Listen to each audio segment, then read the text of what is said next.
Hayalperestlerin, risk alanların, denemekten korkmayanların cesaretinden doğduk.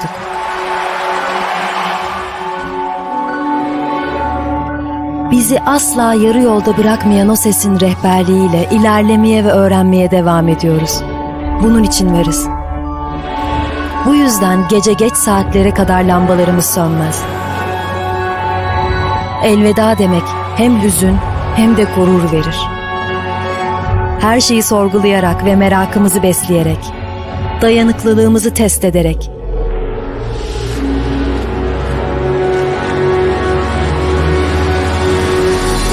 sınırlarımızı aşarak, ilerleyerek ve yeni ufuklar açarak yeni bir yol buluruz. Yeni icatlar çıkararak, kendi yolumuzu çizerek. Burası fikirlerin doğduğu ve yeni fikirleri doğurduğu, bizim de doğduğumuz, birlikte büyüdüğümüz ve yükseldiğimiz yer. Burası Yakın Doğu Üniversitesi. Hello and welcome back to the first day, second session of the third International Conference on Cyprus Issue, Environmental Challenges and Energy Security. In this session, we will be hosting Professor Dr. Mustafa İlbaş, Professor Dr. Hani Hamdan, Professor Dr. Kemal Muhammedi, Professor Muhammed Musa Muhammed, and Professor Dr. Festus Victor Bekun.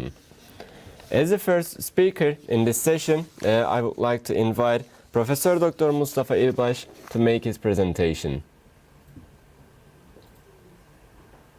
Hello and good afternoon, everybody. Can you hear me, Dr. Mustafa İlbaş? I apologize, Professor, I couldn't hear. Can you hear me now? Yes, we can hear you clearly, Professor, and your slides are on the screen. So I can start, can I? Yes, you can start, Professor. Okay, thank you very much. So hello everybody and good afternoon. First of all, I'd like to thank the conference chair, Professor Hüseyin Gökçekuş, for inviting me to this conference. And also I would like to thank everybody who is contributing this conference. I'm going to talk about the use of hydrogen as an alternative fuel and the characteristics of hydrogen blending fuels in this conference. So first of all, I'd like to give brief brief introduction about my talk. So what's hydrogen? Hydrogen is a very important fuel of our secure and clean energy future. Hydrogen will be the fuel of the future and gradually it will replace all current fossil fuels, I think. And hydrogen can be used as a fuel for vehicles, to heat homes and offices, to produce electricity, and to fuel ships and aircraft. The present presentation, the work, provides an overview of hydrogen as an alternative fuel which can be used in industrial burners, internal combustion engines, and in fuel cells. Hydrogen can be the main fuel in Cyprus and similar island countries, especially as it can be produced by using renewable energy sources such as solar energy.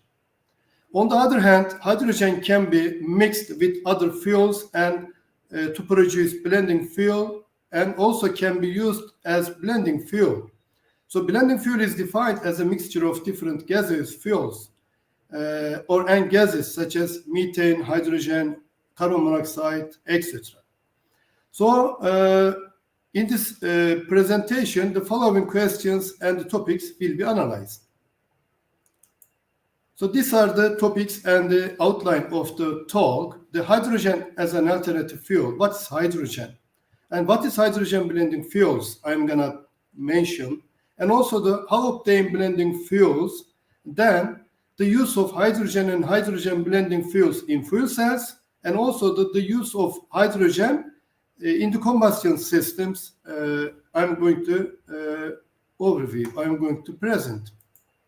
So hydrogen as an alternative fuel. So in this slide, as you can see, we are comparing hydrogen with other fuels such as natural gas and the gasoline. So from this table, we can clearly see that the hydrogen colorless, hydrogen no toxic, hydrogen odorless, and hydrogen buoyancy or hydrogen density is relative to air 14 times lighter than air, 14 times lighter than air. And energy by weight is 2.8 times of gasoline, greater than gasoline. So by volume, energy is 4 times smaller than gasoline on the other hand. And also the other fuels, we can see their properties. So from this table, we can see the hydrogen is the lightest fuel, we can say. So in this figure, we can see again the density of the fuels relative to air, such as hydrogen, natural gas, propane, and gasoline vapor. So from this figure, we can clearly see that hydrogen is the lightest fuel between these fuels. So where we can use hydrogen? We can use hydrogen in 5 main areas, such as we can use hydrogen in power generation and in grid balancing. And also we can use hydrogen in transportation sector. We can use hydrogen in industry as a fuel. We can use hydrogen as feedstock. And also we can use hydrogen as fuel for residential and commercial buildings. So I'm going to concentrate on the solar hydrogen systems because the solar energy potential of CYPRUS is very high. So the best way is the solar hydrogen system as far as I make research and also as far as I think. The solar hydrogen system in this figure we can see. So the solar energy is converted into electricity by solar panels, and then this electricity is used in electrolyzer to produce hydrogen and also to store energy. So we store hydrogen in tanks, and then this hydrogen, whenever we want, we can use to produce electricity in fuel cells. So this is a system. So we just need solar energy, and we have fuel, and also we have electricity in this system. This is very important as I think this is very important system for CYPRUS energy secure. So what is the blending fuel? We know that around CYPRUS there is natural gas resources. So even from these resources we can get natural gas to Cyprus, and also from Turkey there is a project to transfer natural gas from Turkey to Cyprus.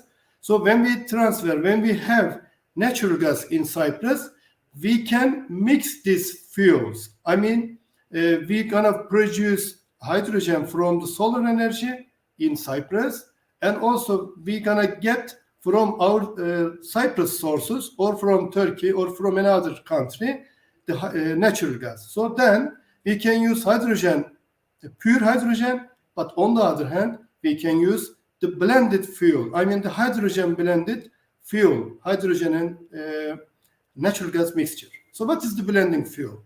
Easily, blending fuel is defined as a mixture of different gaseous fuels and gases such as methane, hydrogen, carbon monoxide, and etc.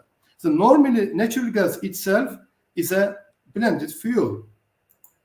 So how obtain blending fuels? The one way is we get gas A and gas B, and we mix them and we produce blending fuel.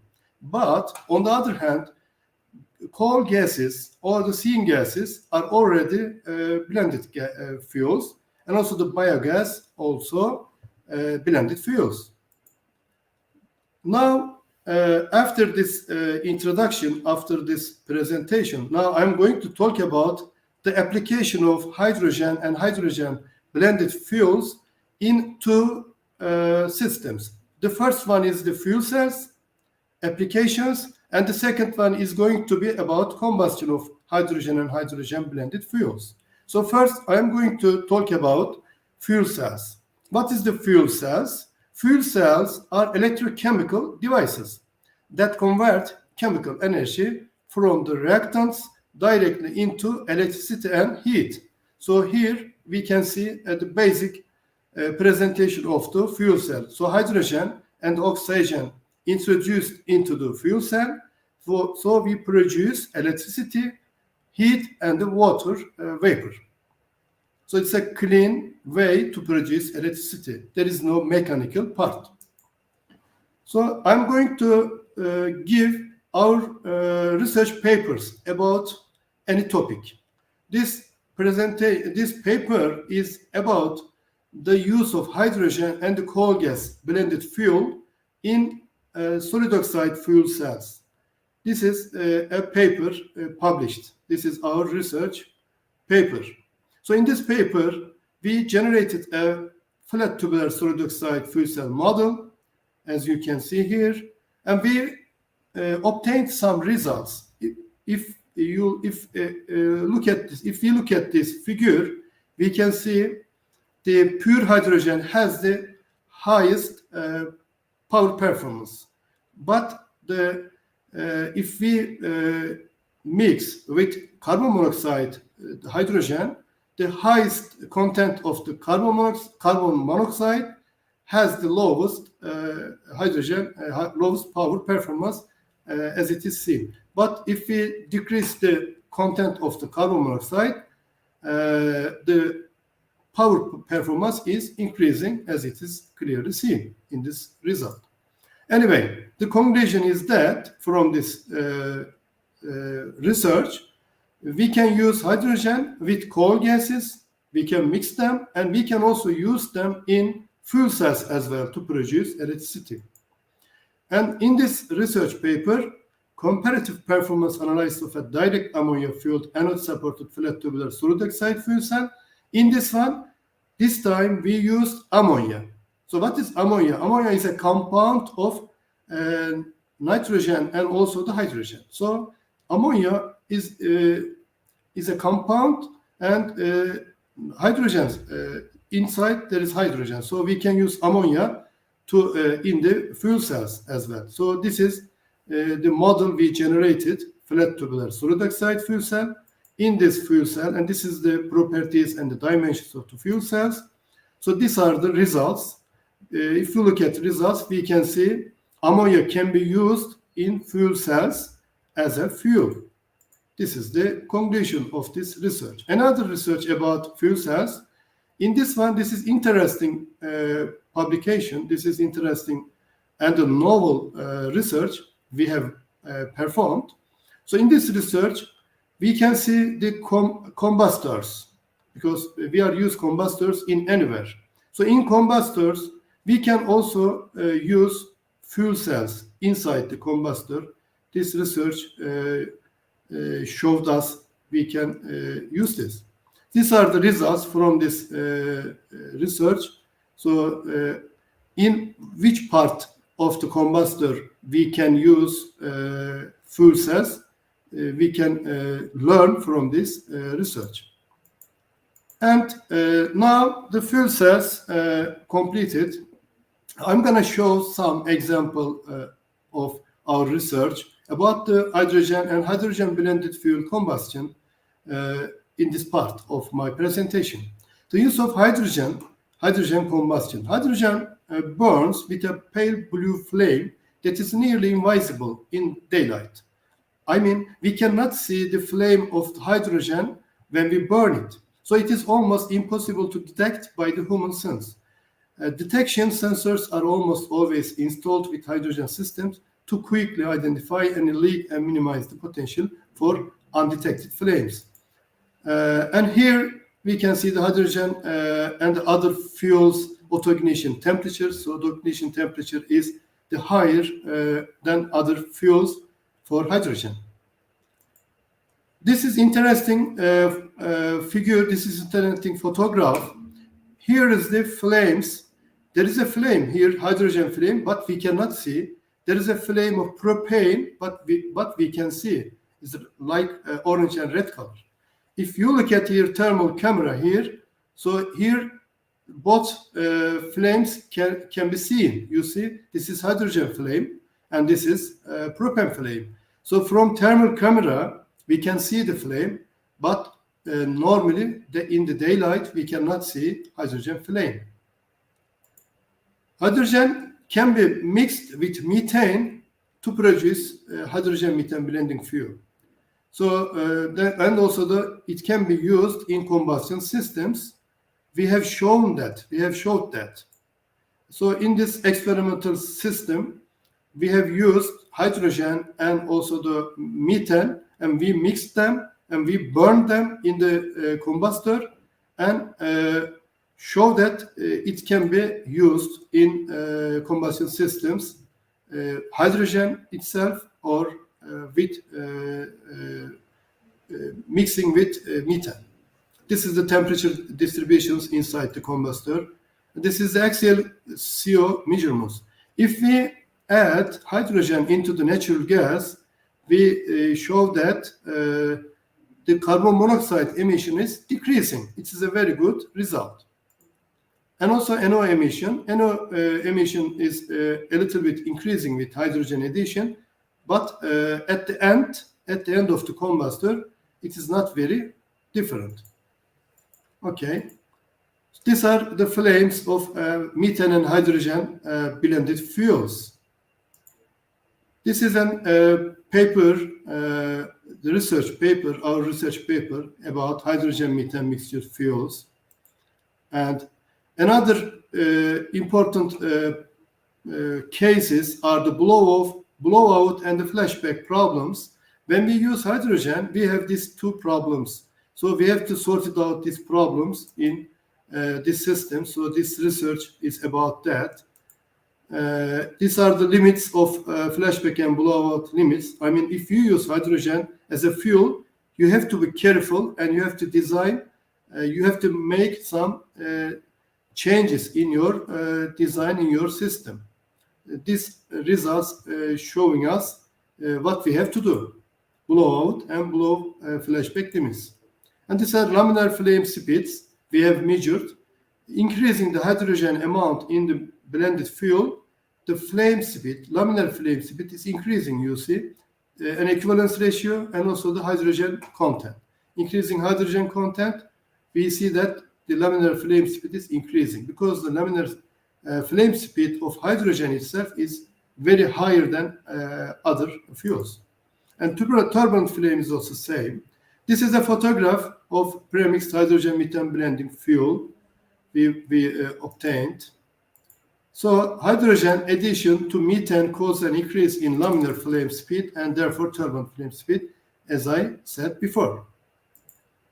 This is another research paper, experimental investigation of thermoacoustic coupling using blended hydrogen-methane fuels in a low-speed burner. So in this research, we have investigated the thermoacoustic problems in these mixture fuels. In this one, this is the very important experimental research we have performed in United Kingdom. In this one, we obtained laminar flame speed and also the laminar burning velocity of hydrogen and hydrogen blended fuels. If you look at here, the flame speed of hydrogen is very high, but the flame speed of natural gas is very low. So if we make mixture, is just higher than methane, but very much lower than pure hydrogen, as we can see. Increasing the hydrogen content, flame speed is increasing as it is clearly seen. And another paper is laminar burning velocities of hydrogen air and hydrogen methane air mixtures, an experimental study, as I mentioned. Okay, the coal gases, there are different coal gases we can produce from the coal gasification, and we can use these gases by hydrogen, adding hydrogen in the combustion systems as well. These experimental studies about that. This is another experimental system we have in Gazi University. We are making these experiments, and we have obtained many results about the possibility of hydrogen with methane and also other gases and the blended fuels in the combustion systems. Okay, another one, experimental and numerical study on turbulent combustion of hydrogen-rich coal gases. We have generated a non-premix burner to burn hydrogen and hydrogen mixed fuels.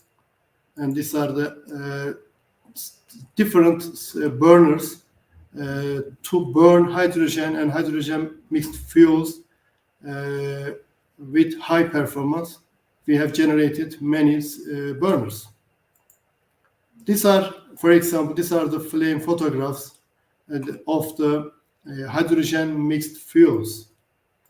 Okay. Another research, which is the turbulent diffusion flames of coal derivative hydrogen supplied low calorific value syngas mixtures. So in a Neve type of burner, we have generated a Neve type burner to burn biogases also with hydrogen addition. And again, this publication is about biogas combustion and hydrogen combustion. Numerical modelings performed, many numerical research have been completed so far about the hydrogen and hydrogen hydrocarbon composite fuel combustion and NOx emissions.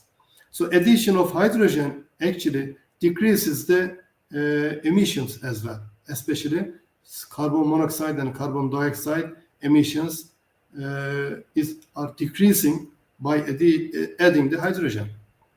And another research papers we can see effect of severe number and also the numerical studies, behaviors of hydrogen and low calorific coal gases, etc. These are another publications. Anyone interested who can see the details of this research and also the other research we have completed so far about this topic. So at the end,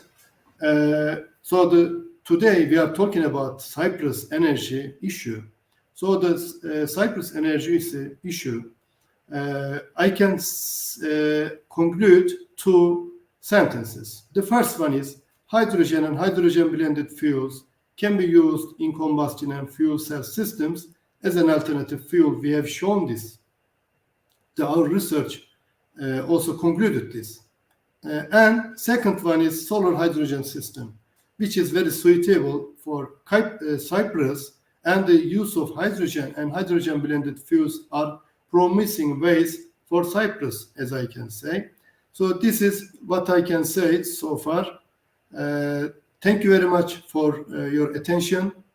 And once again, I would like to thank Conference Chair Professor Hüseyin Gökçekuş and the other colleagues, and also the nearest university rector and the other colleagues. And also I would like to thank everybody who followed today, online participated today to this conference.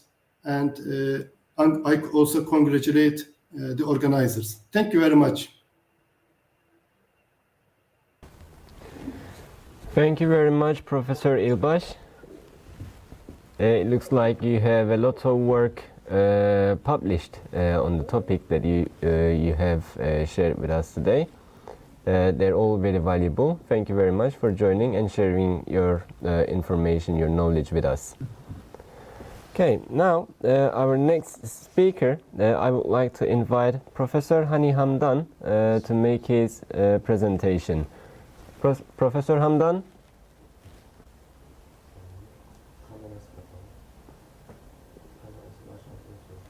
Professor Hamdan, can you hear me? Can you please turn on your camera as well, please, sir?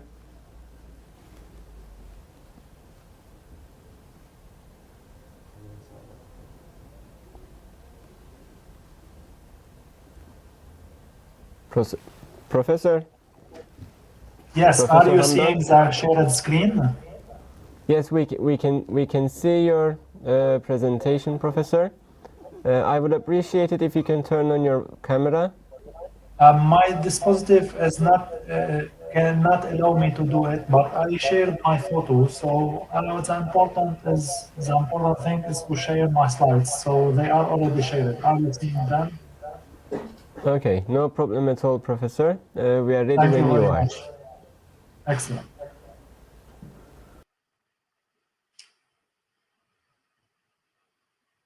So first of all, I'd like to thank Professor Hussein Boshkakush for his kind invitation for this keynote talk.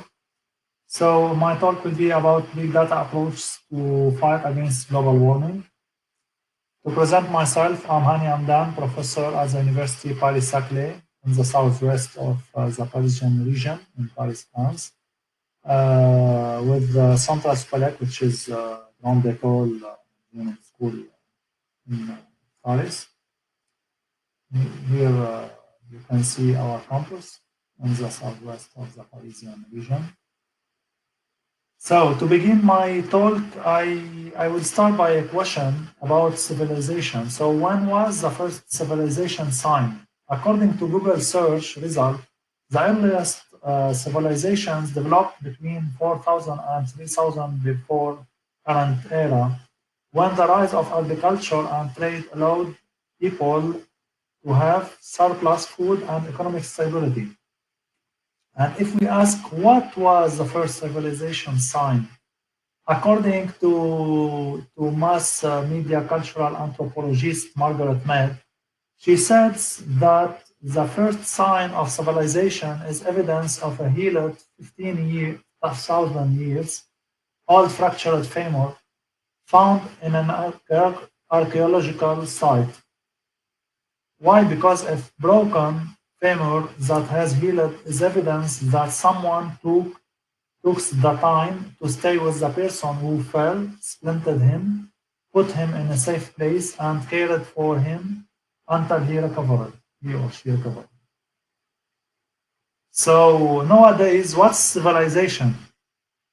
I put this question in Google search, and Google search result gave me the result that a civilization is a complex human society usually made up of different cities with certain characteristics of cultural and technological development.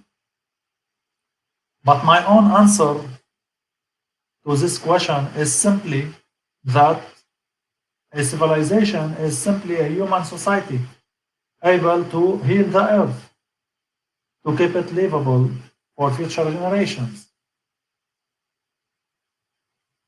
So, to address this big question, we can start from simple idea. Do good, be kind, putting humanity into everyday life. So in my talk, I will discuss the issues raised by the big data challenge in an artificial intelligence and big data point of view to fight against global warming. I will present some research and development work in progress and some open problems from big data analytics point of view for meteorology and environment.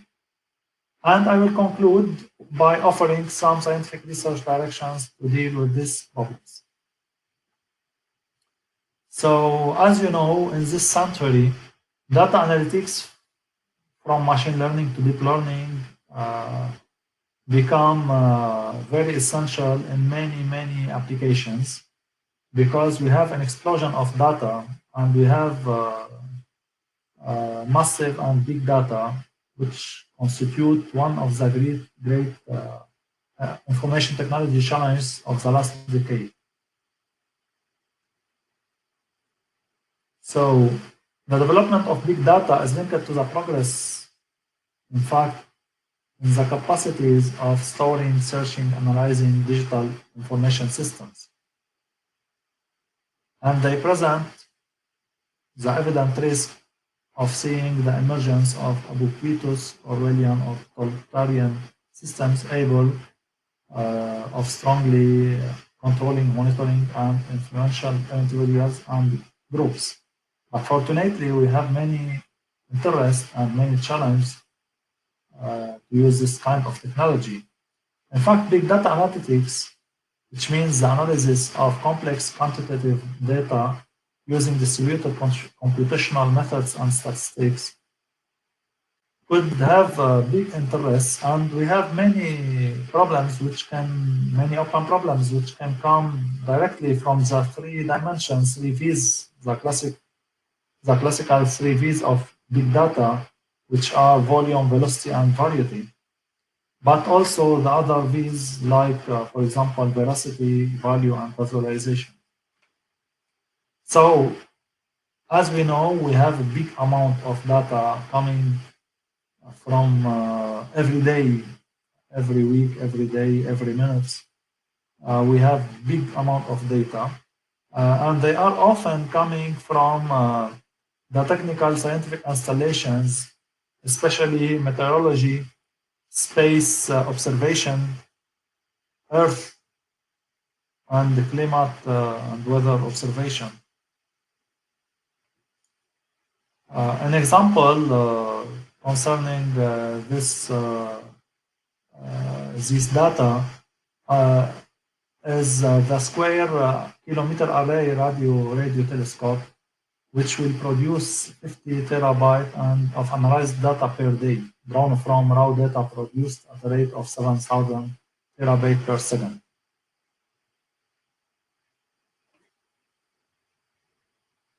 So we have a huge amount of sensors and of images.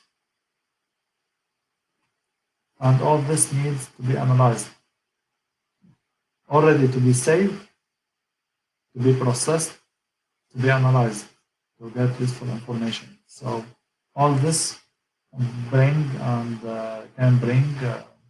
many open problems. So the variety dimension, which means that the volume of big data poses a real challenge for data centers. This is not just a traditional relational data problem, but mostly raw, semi-structured, and even unstructured data. As I said, there are complex data coming from multiple sources, and this makes them inaccessible to traditional tools. And there is a need to develop new tools to deal with this kind of not traditional relational data problems. So the multiplication of data collection makes it possible to collect more and more data, but we need to do many progression in the processing and analysis of the data. So the second dimension of big data, which is velocity, which represents how often data are generated, captured, shared, and updated, we can say that increasing data flows needs to be analyzed in almost real time. For example, forest monitoring systems, when when there is need of machines able of issuing alerts in real time, or even launching automatic fire extinguishers, for example. So while analyzing the veracity, the value, and the visualization also, we can see that there are many open problems for big data analytics in general, but more particularly in the meteorology and environment problems in order to deal with global warming challenge. So a classic relational databases cannot manage big volume of data, and we need new representation and new databases models to deal with this kind of problem. And there are many big data architecture frameworks offered by the big players in the market. fortunate. But anyway, this kind of technology opens huge possibilities for global warming challenge. So the applications of big data in this case are very numerous.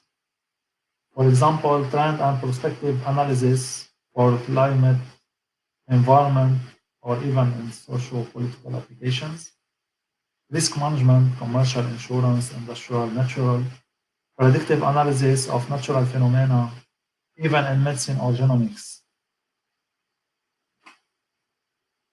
In meteorology, of course, and adaptation to climate change, and management of complex energy networks via smart grids, for example, or a future Internet of Energy. We can even, concerning environment, speak about Internet of Biodiversity. And in big data framework, we can even speak about Internet of Intelligence, Internet of Artificial Intelligence. Anyway, however, there are also many applications in ecology, functioning and dysfunctioning of ecological networks, for example, of food webs with the Global Biodiversity Information Facility, for example. The multiplicity of these applications is showing a real economic ecosystem involving already the biggest players in the information technology sector and in the information society. So there are many big data opportunities in earth science prediction. For example, the prediction of precipitation could enable for controlled hydroelectric power production. The prediction of clouds could enable for photovoltaic energy production. The forecasting and prediction of winds and their directions could enable for wind power production.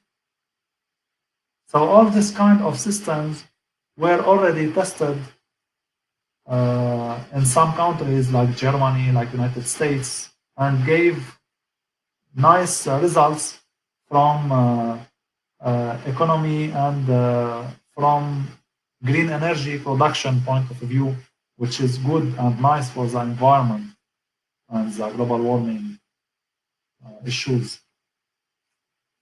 So now let me give some more near and more related to the technical aspects in big data and in data analysis and analytics.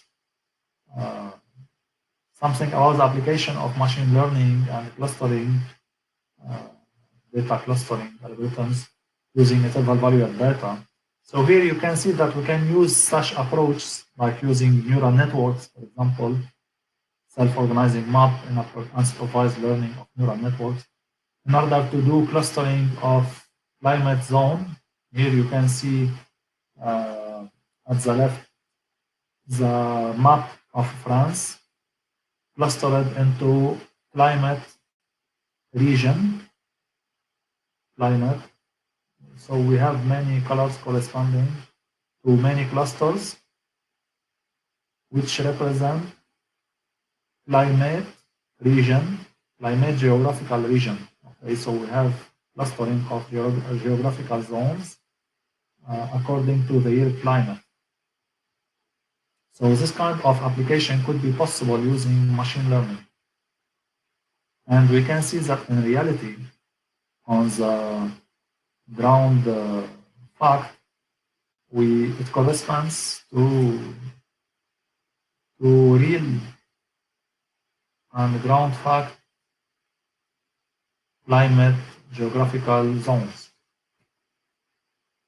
So, of course, when we have to deal with big data, binary data approach could be very important in order to provide faster processing with satisfactory precision. And in this sense, the idea is to transform raw data into bins and frequencies of data of raw data into bins. And the idea is to base the analysis on frequencies rather than raw data.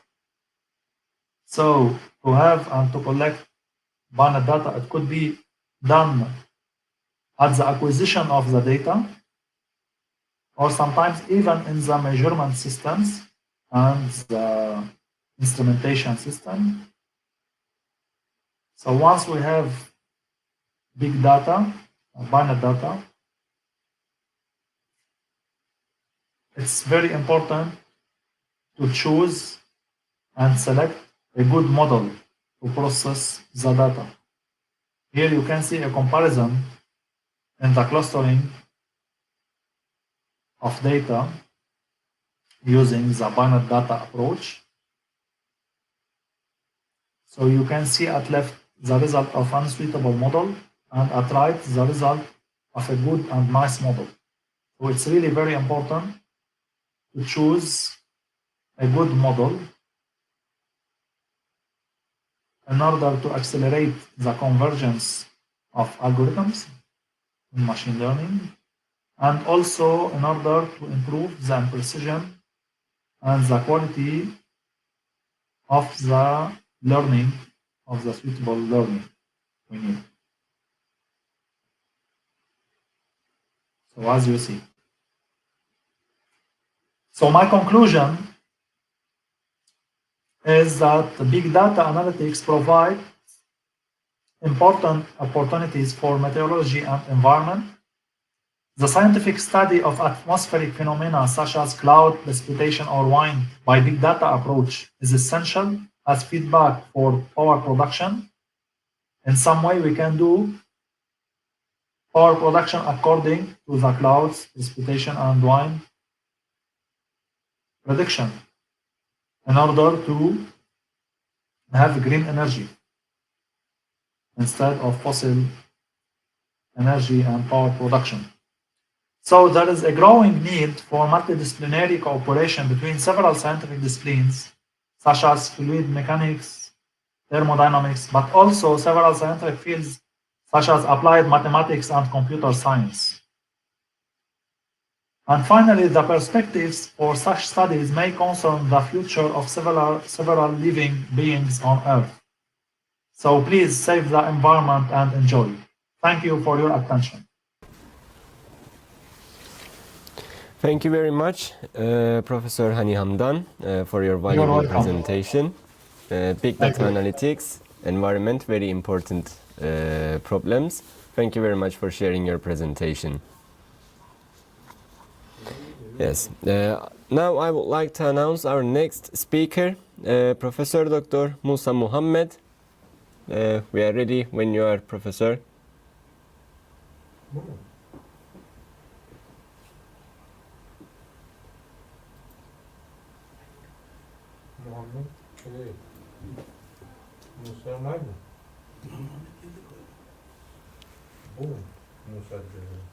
Professor?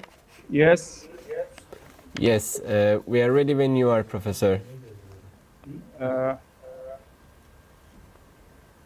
Is it? Do you see my presentation? No, unfortunately, we cannot see your presentation. If you go the bottom middle, next to the invite button, you'll see present button. If you can please click on that.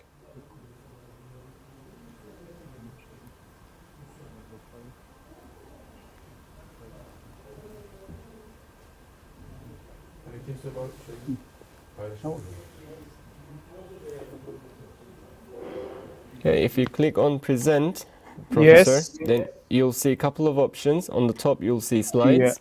Yeah. Yes. Click on slides, please, and choose your computer. Mm-hmm.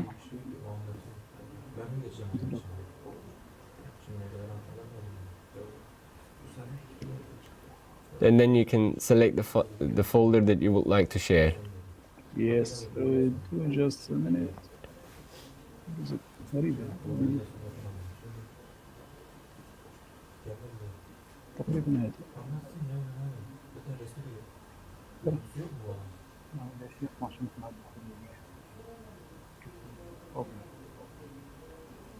Okay. Professor, is everything fine? Yes, it's loading now. Okay, we will be able to see it shortly. And I Yes. would appreciate it if you can turn on your webcam, sir.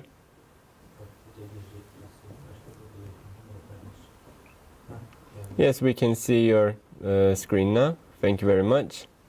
Yeah. And again, apologize for the intrusion. I would appreciate it if you can lower your webcam a little.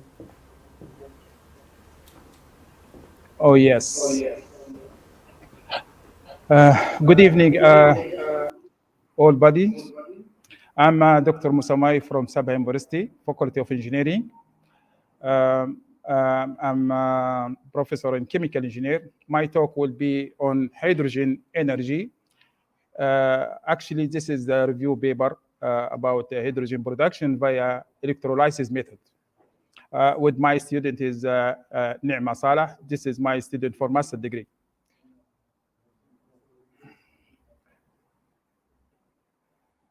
I will give my outline presentation is some introduction about the production of properties of hydrogen, computing properties of hydrogen, higher calorific value, source of hydrogen, reaction with metal with acid, and then we'll talk on electrolysis, followed by the hydrogen fuel of the future. As Dr. Mustafa mentioned in the first lecture, it was very nice lecture, and my student is take many papers and many work with Dr. Mustafa as a reference in her master degree, master research. And then we'll give some information about the fuel cell, which Dr. Mustafa already mentioned before. Just simplified about the element of hydrogen. It is the simplest member of the family of chemical element. As all you know, hydrogen, it has one electron around for the atoms.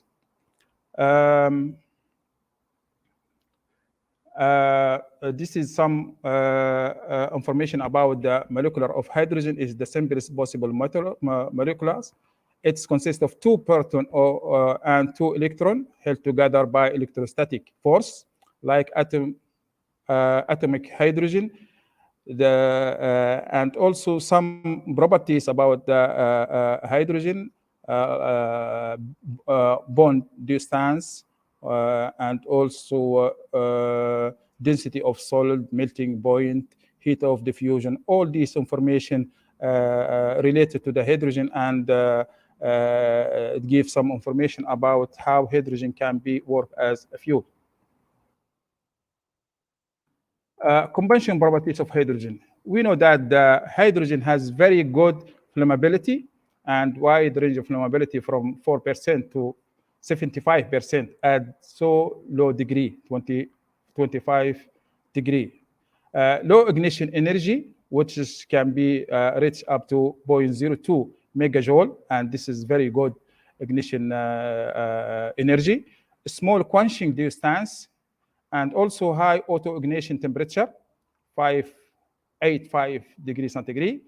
High octane number, this is very good properties for hydrogen, 130. High flame speed, which Dr. Mustafa, as I said before, he's mentioned about, and also has very high diffusion within the metal. And also hydrogen flame are very blue, blue, and are almost available, invisible in daily light due to the absence of salt. Hydrogen fuel. What's the make hydrogen fuel is very important, because it's hydrogen fuel is zero emission fuel, burned with oxygen. It can be used in a fuel cell or internal combustion engine. That is why most of industry now focus about how to use a hydrogen instead of the fossil fuel, because a fossil fuel, as you know, is it has emission of CO2, and this is not friendly for the global. Hydrogen is abundant in our environment. It is stored in water. Hydrocarbons such as methane, CH4, and other organic matter. Where we can find hydrogen, as you know, hydrogen can be found in water and also in natural gas. And the smallest natural gas is methane. This is some also clarified value and properties for hydrogen, kilojoule over kilogram. If we compare between the hydrogen and other materials, we can see that alcohol has 96%, 30 kilogram per kilogram, kilojoule per kilogram. If you can see now, gasoline and carbon and diesel and petrol, methane, we found that hydrogen has very high calorific value, is 141,790 kilojoule per kilogram. And this is what makes hydrogen is very important and we have to focus on. Electrolysis for hydrogen production.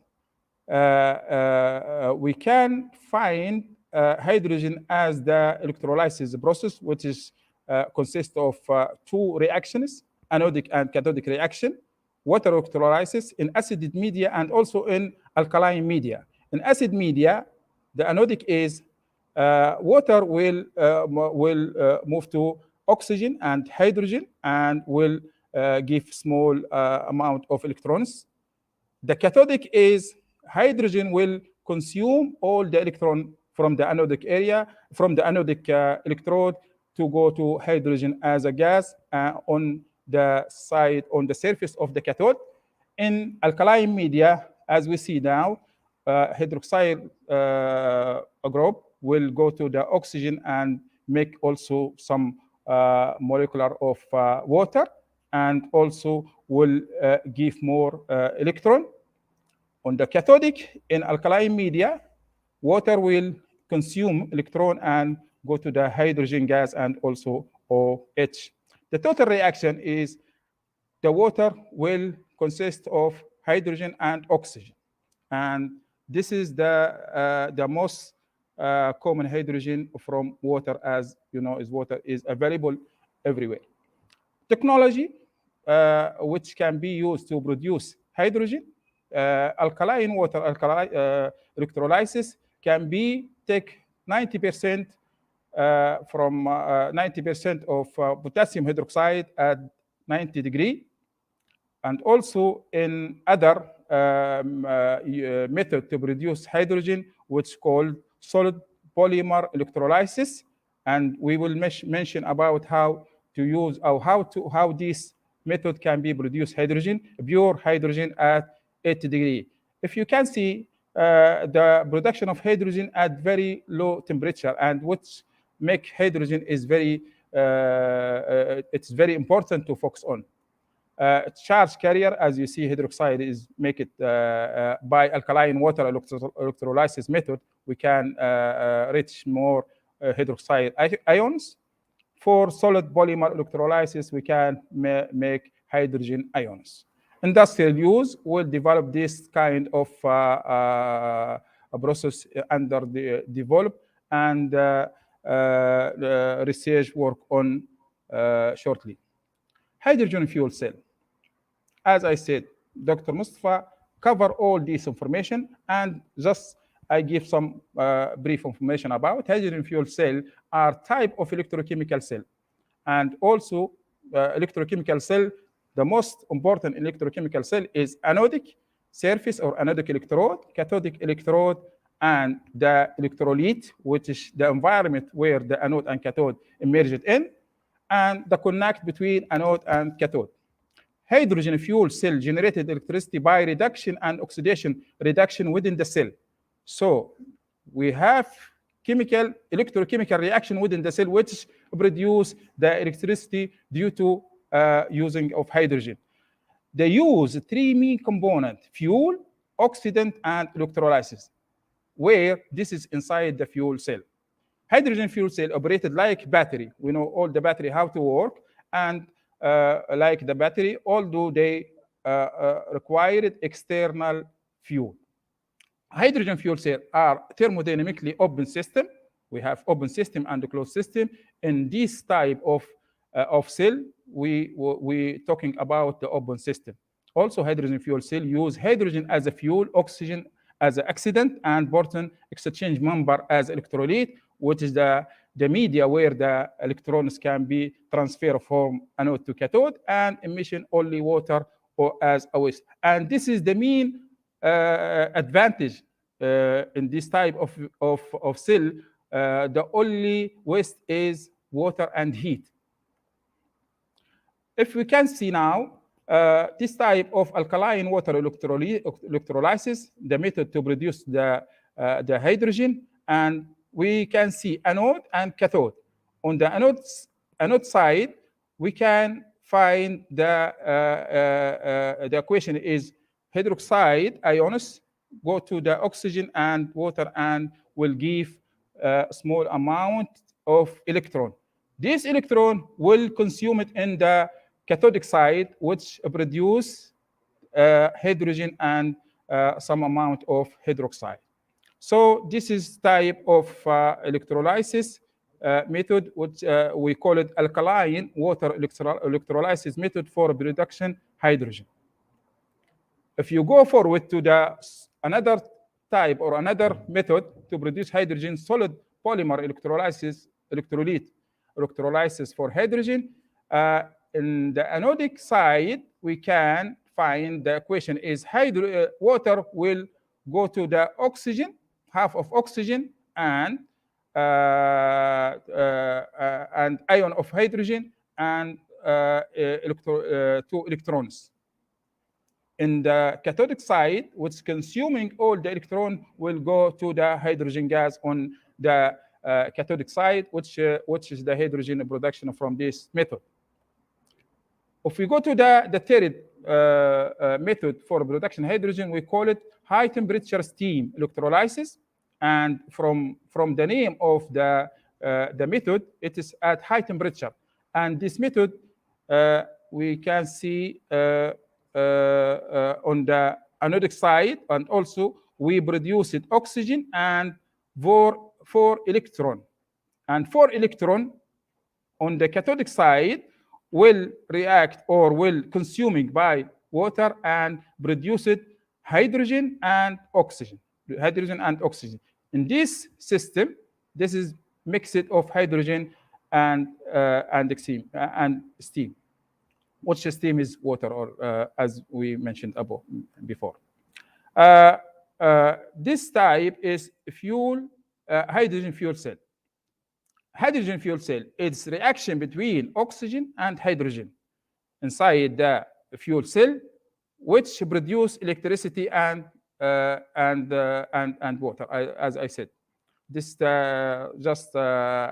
diagram show hydrogen and oxygen mixing together, hydrogen from cathodic and oxygen from anode inside the fuel cell to produce electricity. So fuel will go to the fuel processing, and the fuel processing will go to the fuel cell stock, which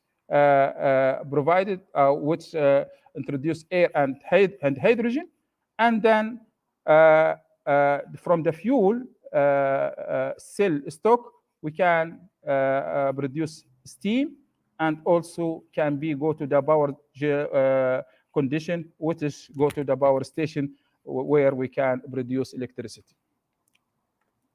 Fuel cell operation. On cathode and anode and electrolytes sandwich between the 2 electrodes. Now we can describe the types of fuel cell. Oxygen from the air flow through the cathodic.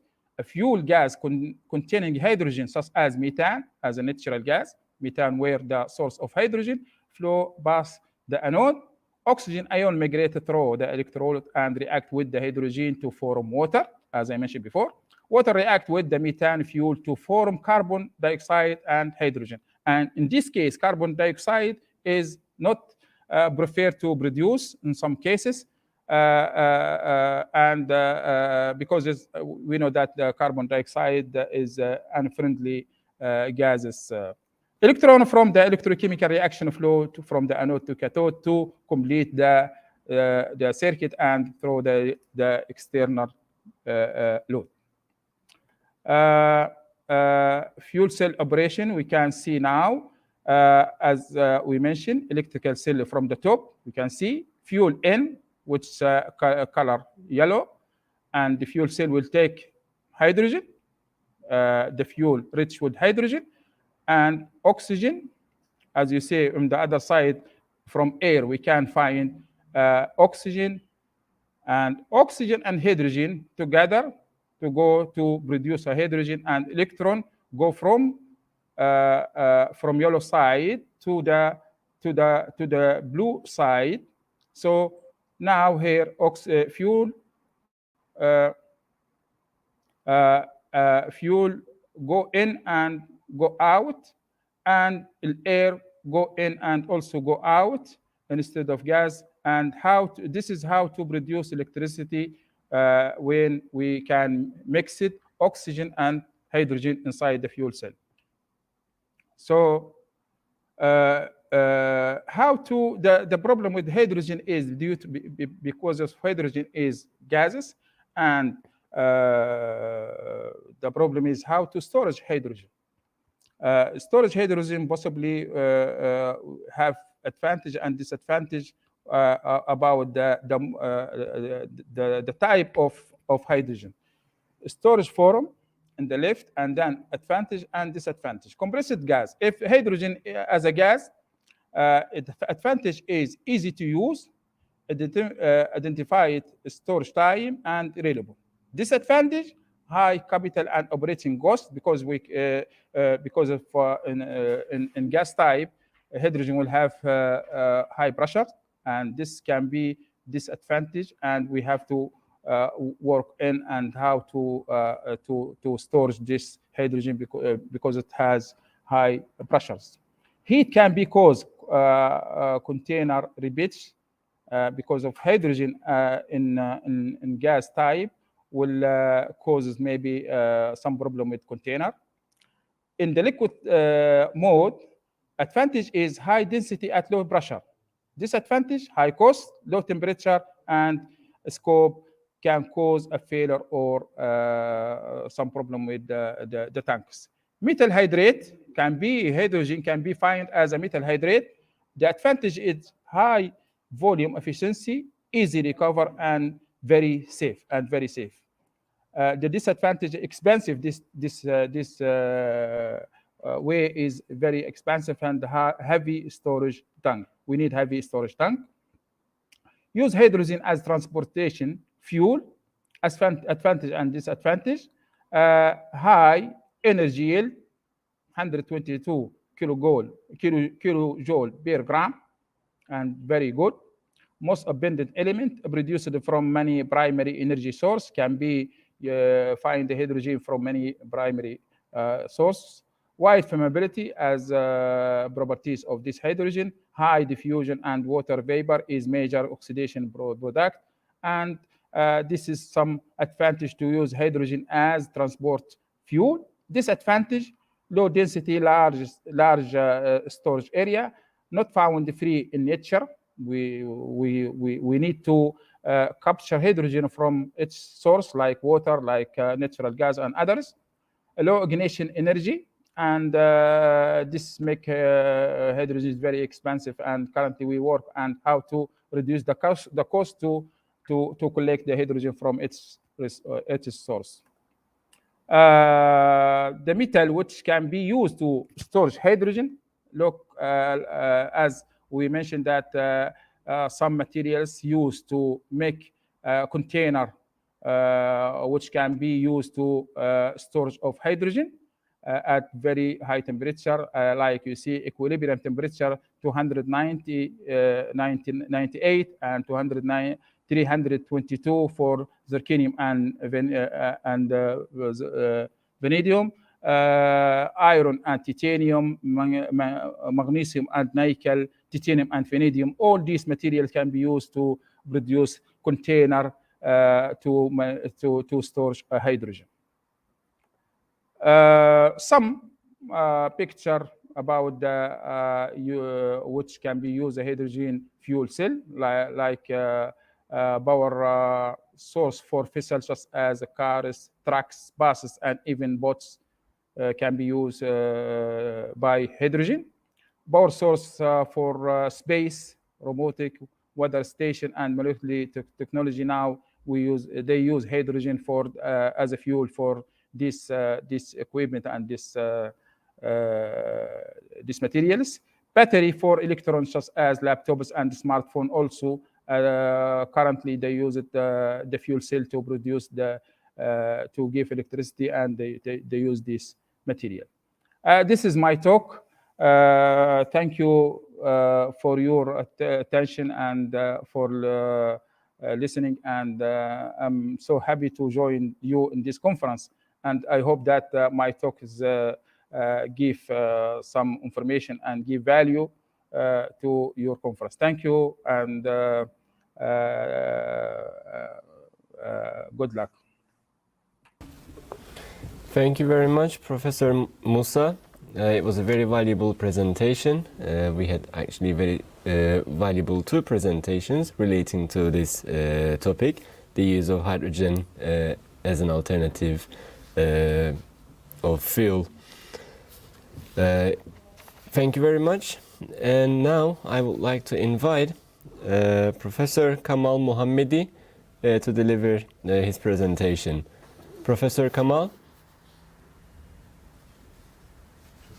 Can you hear me, Professor? Yes, good morning. Good morning. Do you hear me? Yes, we can hear you, Professor Kamal. If you would like to share your presentation. There is just some... Yes, in the bottom middle section you will see the present button. Yeah. Please click on the present button.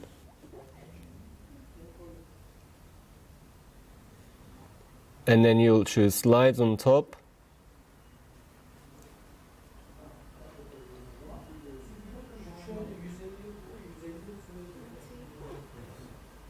And then you'll choose My Computer, your computer, and select the file directory.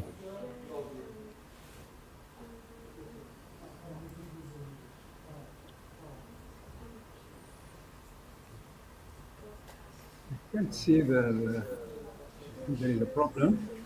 Yeah, it may be. Yes, I think now we can see your presentation. I just have a problem to... Yes, we can see your presentation, Professor. And may I kindly ask you to turn on the lights because you're too much in the dark.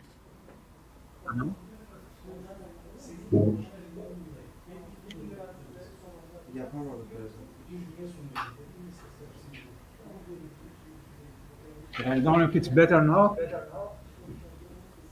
Okay, no problem, Professor. But I would like to do one last check. If you can move from slide number 1 to skip the slides so we can see if the slides are skipping. Yeah.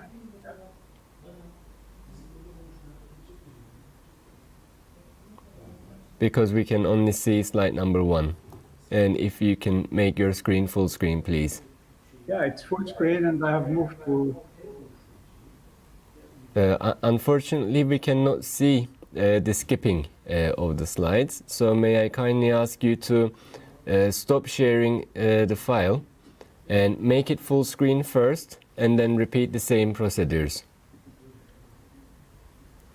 So if you can make your PowerPoint slides full screen first and then do the sharing process.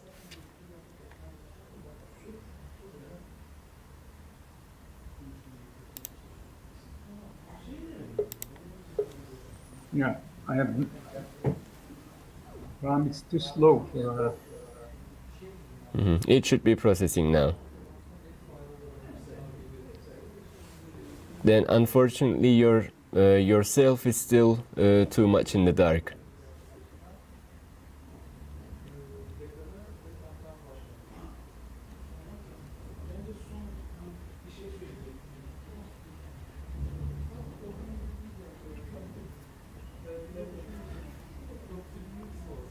think it's too Is slow there, for. is there,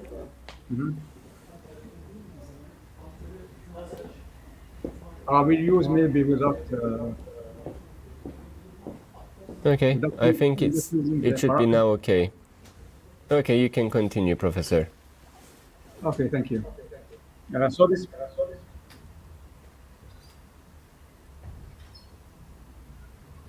Okay, so this is this presentation is about long-term energy strategies in EU MENA area. And before going ahead,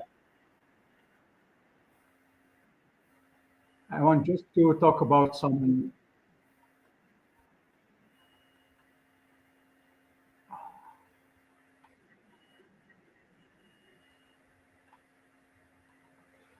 These are some projects we did with our team, EU project on renewable energy integration and desalination. The first one was Eces, where we developed some libraries in order to simulate hybrid renewable energy systems.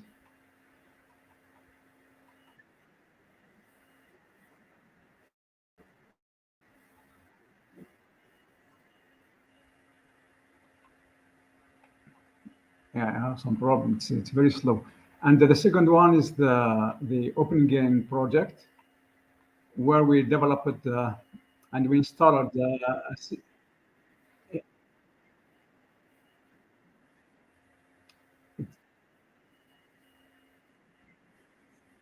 hybrid renewable energy system in Tunisia, and it should be a smart system in order to adapt to remote areas.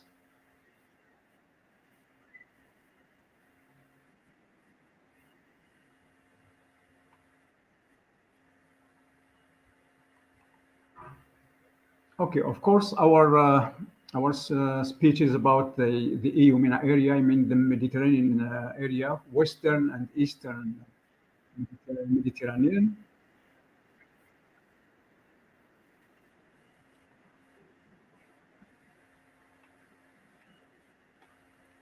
And particularly, we will talk about the energy strategies. But now the problem is I need to more time in order to show the IPCC. I'm sorry for the slides because they're not moving. So if you go to the IPCC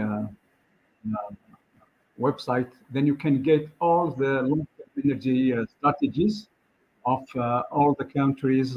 Now we have 57 countries which have put their long-term strategies in this website, in the IPCC website.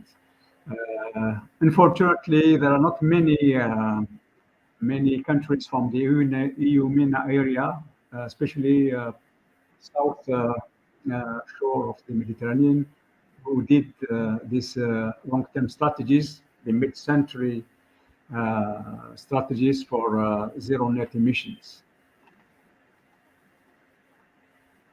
So if you come back now to the transitions we are living before returning to our area, we see that we are moving to a smart society, super smart society, society 5.0, where there should be no emissions.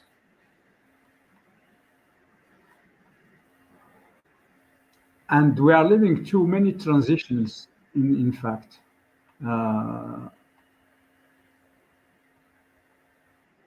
These transitions are, of course, the shifting from a linear economy to a circular economy.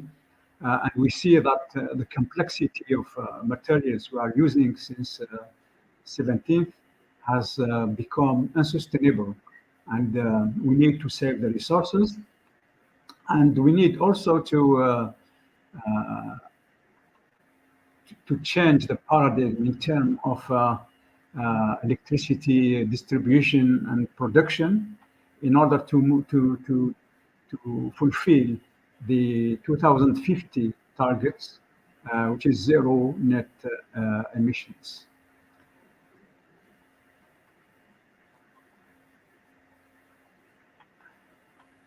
So it's moving too fast.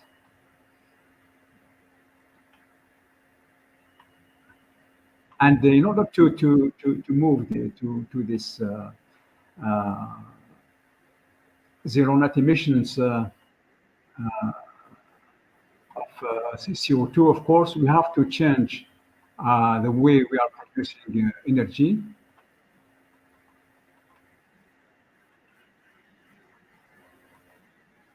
Yeah, we have to move from the conventional system, which is a grid, to a smart grid integrating renewable energy and from hydraulics to solar energy to photovoltaics, etc. And why it's important, in fact, to shift from this way of producing energy, because we are using too much resources, and we are also wasting a lot of resources.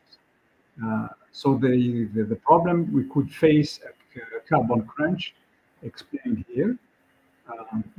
In fact, the carbon crunch means that if we don't move to clean our energy system production, then the risk is that if we wait too long, then if you want to have the 1.5 degrees Celsius in 2050, it will not be possible unless we put a lot of investment and we change all the way we are producing our energy.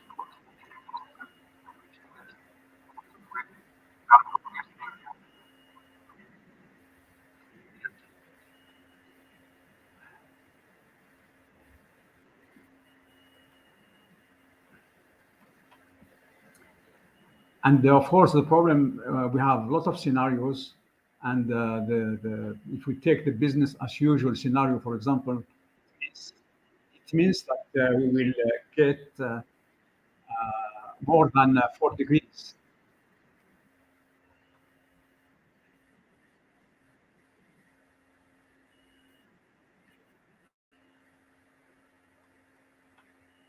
Of course, due to the radiative forcing due to greenhouse gases.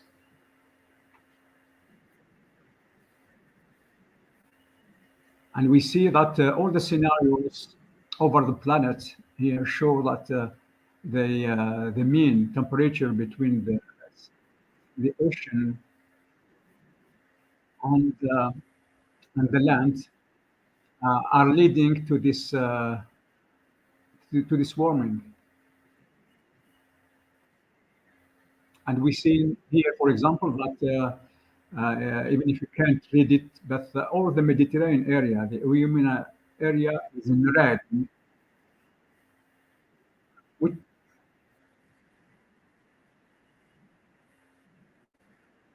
is overheating. Yeah. And the consequence, of course, we have over the world are droughts and flooding, fires, and melting, biodiversity extinction. And the only one fact is to go through an energy transition. And this energy transition should be led by renewable energies, energy efficiency, also electrifying the end users in order to reduce a huge reduction of carbon dioxide till 2050. Of course, until now, the direct emissions and the indirect emissions, you have the energy sector, which is responsible of the majority of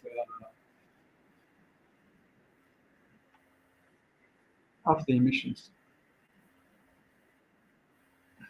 And we see, for instance, for example, we have in 2018, we have 27% of renewable energy sharing, which is insufficient. Because if we want to go to the 2050 energy mix, we see that we have something like 67% of renewable energy sharing, but the fossil energy is still here, particularly natural gas.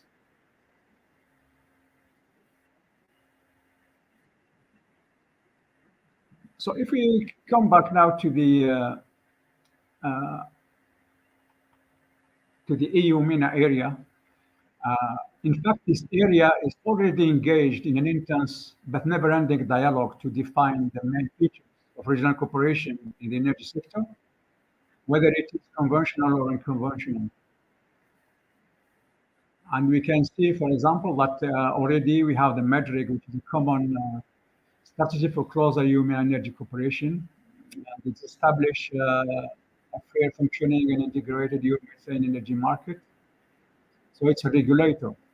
We have also the TSO, which is the Association of the Mediterranean Transmission System Operators, which is very important in order to exchange electricity over the Mediterranean.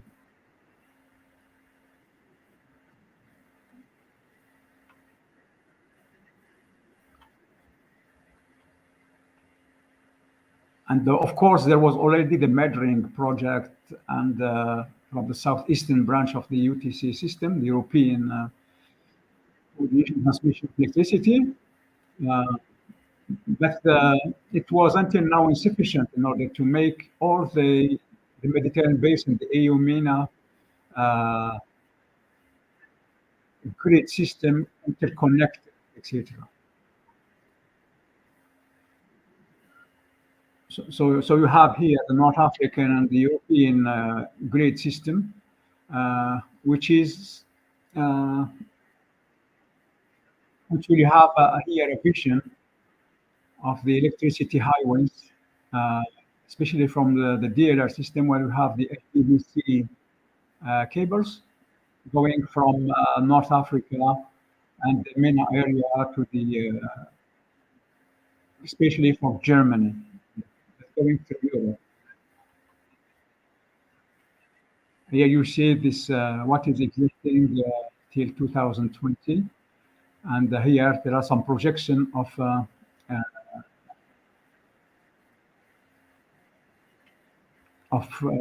producing here renewable energies and exporting to Europe. The two main projects which have which were in the last years before, in fact, ending in no project realization, was the Desertec, which became the Desertec Industrial Initiative, and the Medgrid. So this one from Germany and the Medgrid from France, which were complementary. In fact, you see here the Desertec is linking all the Mediterranean area or the EU-MENA area with renewable energy plants, mainly solar thermal power plants and wind energy farms. So from the Atlantic Sea, but mainly in the MENA we have solar thermal.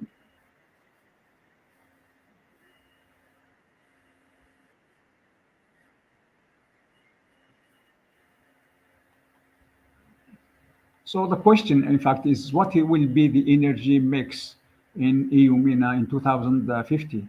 Even if you have already for the EU, you have 100% renewable energy share in 2050, but due to the some the last events, I mean, in Ukraine, and also due to the energy crisis, I think that it will be very difficult to fulfill this mix.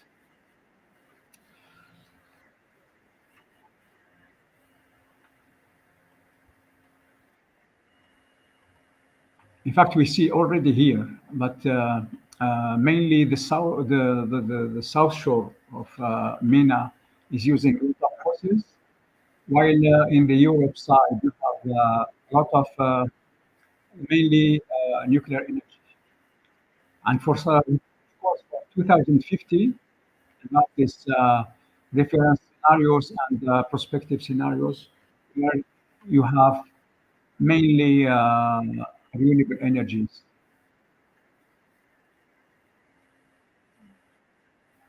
So now we move to the joint initiative in clean energy.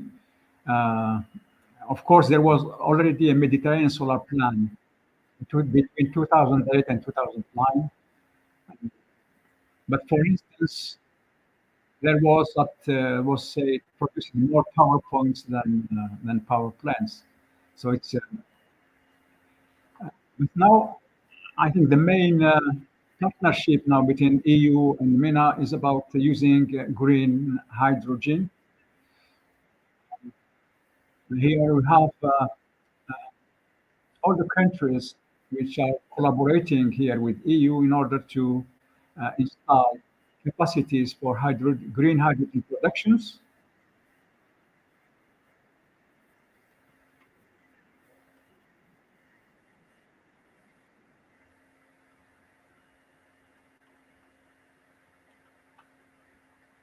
Of course, the users are the in EU area, and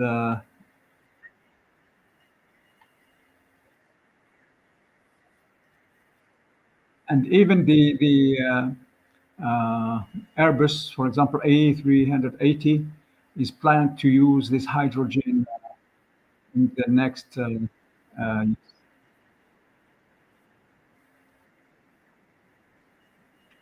And there was a memorandum signed between the Italian oil company with the Algerian smuggling company in order to produce this hydrogen. And last week there was also a memorandum between Germany and Algeria in order to produce to go through a project in order to produce green hydrogen. But the mega project now is the NEOM in Saudi Arabia, where there is a project to produce nearly 1 million tons per year of green ammonia and 600 tons of clean hydrogen by electrolysis. And I present just some tools, especially for maybe the students, in order to make some simulations to take the long-term energy strategies. You have osmosis, for example, and you have the link here.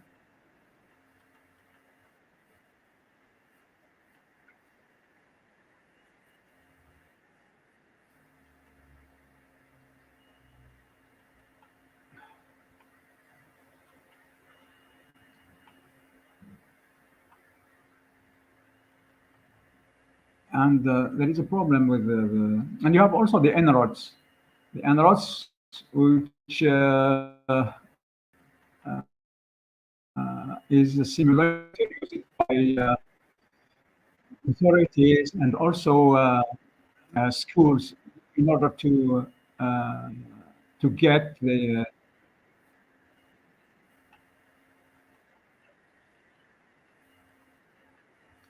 you have in fact here the energy sector, you have transportation, you have afforestation, etc. And you just put this button, you push it to 0 or 1 in order to make the temperature here under 1.5 degrees Celsius. And of course,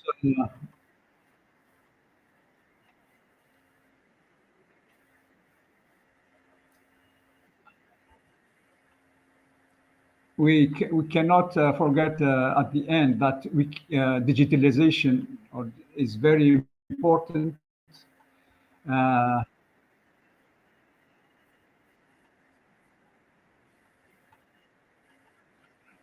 In order to get this 1.5 degrees Celsius and reduce the greenhouse gases, we know already that smart low carbon cities is a $24 trillion opportunity. And already also the Sustainable Development Goals of the United Nations, when you integrate inside the society, or the smart society tools here, so you can go further and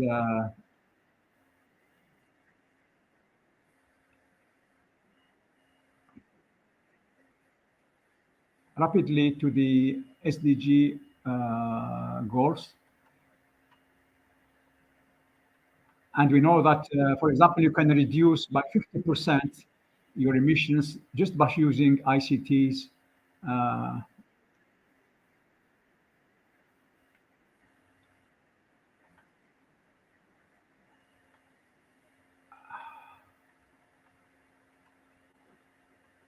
And I will finish here because I think it's very noisy. I mean, I hope that you got the main ideas here in this presentation. And sorry for the presentation, I couldn't load the diaporama, so I couldn't make the simulation. Thank you very much for listening.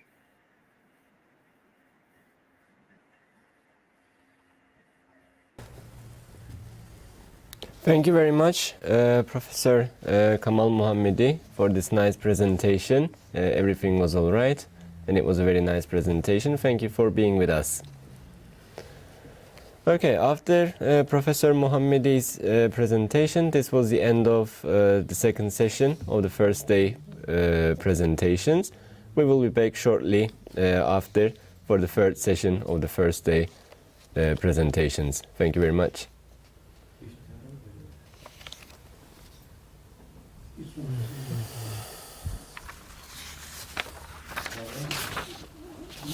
Assalamu alaikum everyone. I'm Dr. Iftikhar Yasin from Department. I'm catching a bus, never nothing when it's really done.